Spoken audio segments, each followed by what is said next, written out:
San Benito de Aniano. Abad. 750 a 821. Memoria libre. 12 de febrero. Carlos, rey de los francos, el que más tarde había de restaurar el Imperio Romano de Occidente, lo miraba con curiosidad y creía ver en la frente del joven no sé qué sombríos augurios de inquietud. Placíanle sus maneras delicadas, su habilidad para todo lo que emprendía, su modestia digna y noble, muy distinta de las vanas jactancias de sus campaneros. Lo había visto crecer en el palacio de su padre Pepino desde los días de su infancia, sirviendo como paje a la reina, bueno, fiel, generoso, amigo de hacer a todos un favor.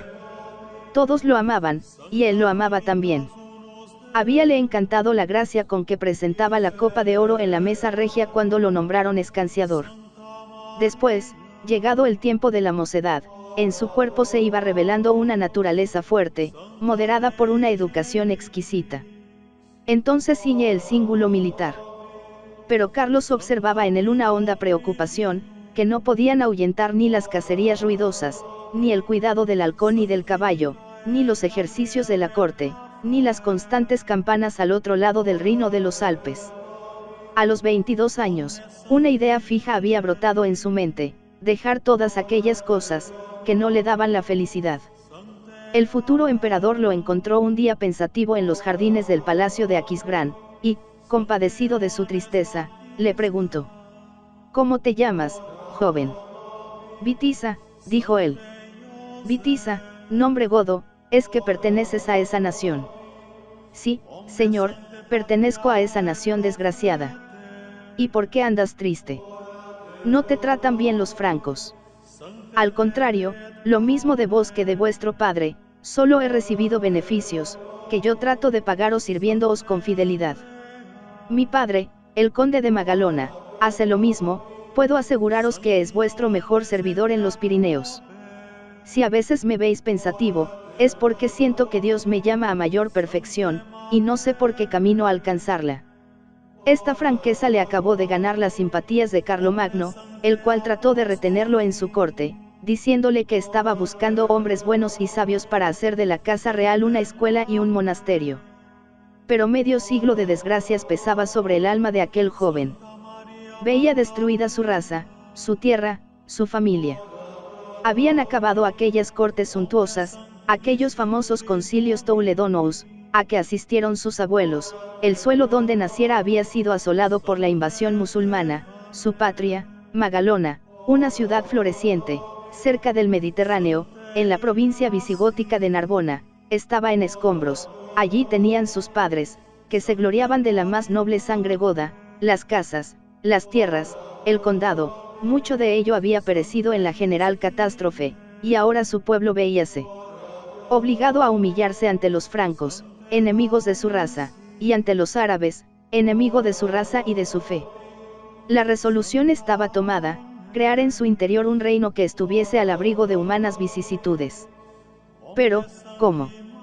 Unas veces pensaba echarse a la espalda un manto de peregrino y pasar, errante, una vida de piedad y de penitencia; otras, le parecía mejor irse a una tierra desconocida y hacerse allí pastor de ovejas, sin exigir más soldada que el alimento cotidiano, y también le vino la idea de aprender el oficio de zapatero, de meterse en una guardilla y pasar sus días haciendo zapatos para los pobres. Entretanto, continuaba en el palacio haciendo penitencias de monje y huyendo cuanto podía del ruido de la gente. Un suceso desagradable vino a sacarle de sus dudas. Era el año 774, en que Carlos destruyó el reino de Lombardía. Witiza había pasado a Italia con un hermano suyo en las huestes del emperador. Un día quiso su hermano atravesar un río, sin fijarse en la profundidad, ya lo arrastraban las aguas, cuando, advirtiéndolo Witiza, se lanzó a salvarlo bien asido a su caballo. Poco faltó para que pereciesen ambos hermanos, pero lograron salir después de muchos esfuerzos. Este suceso impresionó tan vivamente al joven soldado, que al terminar la campaña dejó los campamentos y se presentó a las puertas de la abadía de San Secuano, cerca de Dijon, cortándose la larga cabellera de los leudes y cambiando el hábito militar por el sayal monástico. Desde el primer instante se vio al converso acuciado por una celeste furia estilo de San Romualdo o del abad Ranee. Su ascesis rigurosa hería la conducta negligente de sus hermanos. Nombrado procurador, se negaba a darles el vino que les concedía la regla. De noche, durante las horas del sueño, él les limpiaba el calzado, pero ellos se reían de él y le tiraban las sandalias a la cabeza. Por su parte, dormía en el suelo, se abstenía de carne, vestía la peor túnica del convento y su ideal era lo imposible. La regla benedictina le pareció excesivamente suave. Como Fructuoso de Dumio, otro fundador de su raza, y como Romualdo más tarde, dirigía sus miradas hacia los monjes de Oriente San Benito de Aniano. Esto le movió a volver a su patria y a establecerse con algunos compañeros, partidarios de sus ideas, en una posesión que tenía a orillas del río Aniano. El rigor de su vida asustó a los que vivían con él mismo estaba a punto de abandonar su obra, cuando se le agregó un solitario austero que había en las cercanías.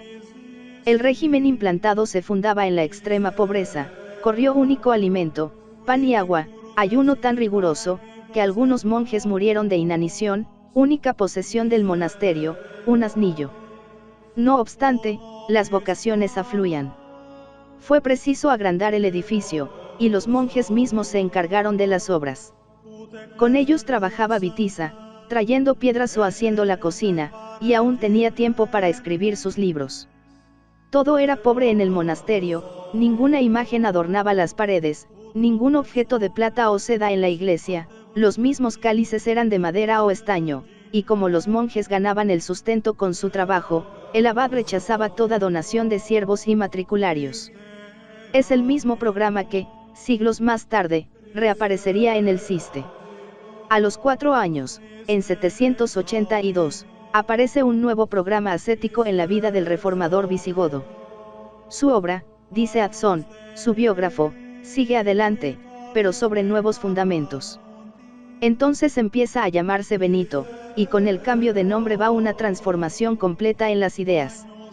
Levanta un nuevo monasterio y una nueva iglesia, donde hay arte, lujo, tapices de oriente, columnas de mármol, cálices de oro, 7 candelabros de plata maravillosamente labrados, de cuyo tronco arrancan esbeltos brazos, globitos, lirios, cálamos y copas en forma de nuez, 7 lámparas salomónicas y otras tantas en forma de corona, unidas por eslabones. Como protesta contra los errores que hacían presa entre los hombres de su raza, dedicó el templo a la Santísima Trinidad. Era una orientación contraria a la anterior, que se extiende a todo su ideal monástico. Abandonados sus primeros proyectos, porque había llegado a ver que eran imposibles, dice Atzón, el abad de Aniano se vuelve a la regla benedictina, y para conocer mejor su espíritu, nueva observación del biógrafo, recorre los monasterios, le roga a los ancianos, escruta las bibliotecas y recoge las viejas tradiciones.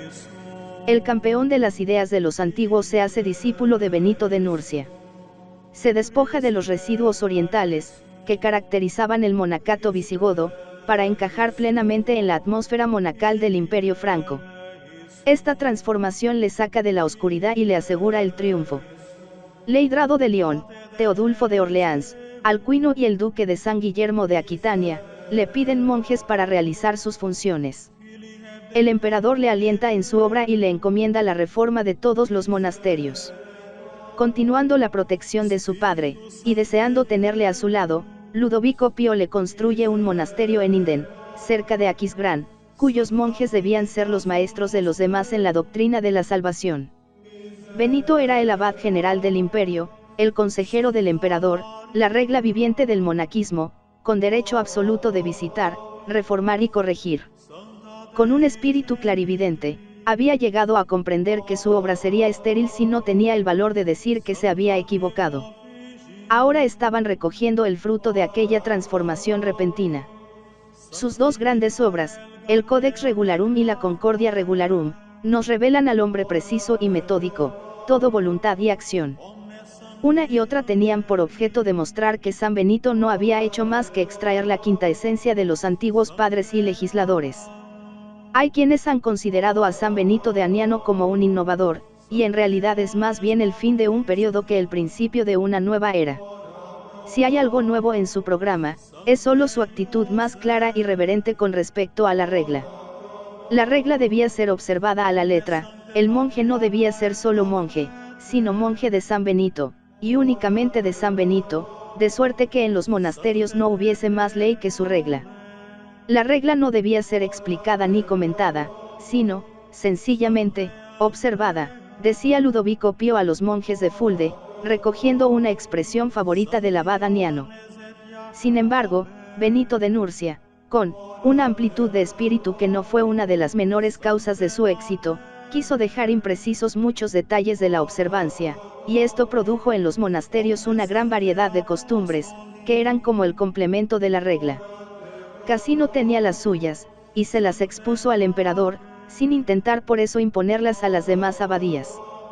Pero el reformador visigodo pensaba de una manera diferente. Una profesión y una costumbre, era el santo y cena de su reforma. Los monjes debían ser de tal manera, que se les pudiese considerar como formados por el mismo maestro y habitando el mismo lugar, unidad en la comida, en la bebida, en el sueño, en el canto, en el vestido, hasta en el andar y en la actitud entera.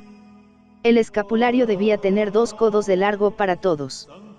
Era el espíritu de la disciplina germánica, frente a la sabia amplitud del legislador romano. Para mantenerlo, Benito de Aniano imaginó una centralización, que seguramente no le fue sugerida por la regla benedictina. Todos los monasterios tenían sus abades, pero sobre todos los abades se hallaba él, que se llamaba el menor de los abades, y era el abad general. Sus inspectores, apoyados por la autoridad imperial, llegaban a todas partes, llevando órdenes de reforma y urgiendo su cumplimiento.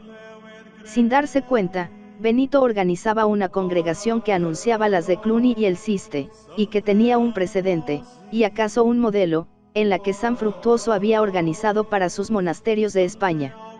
El Sínodo de Aquisgrán 817, en que quedó consagrada la reforma de Benito de Aniano, fue la coronación de toda su vida. Ya no le quedaba más que hacer, y poco después iba a recibir la corona del cielo.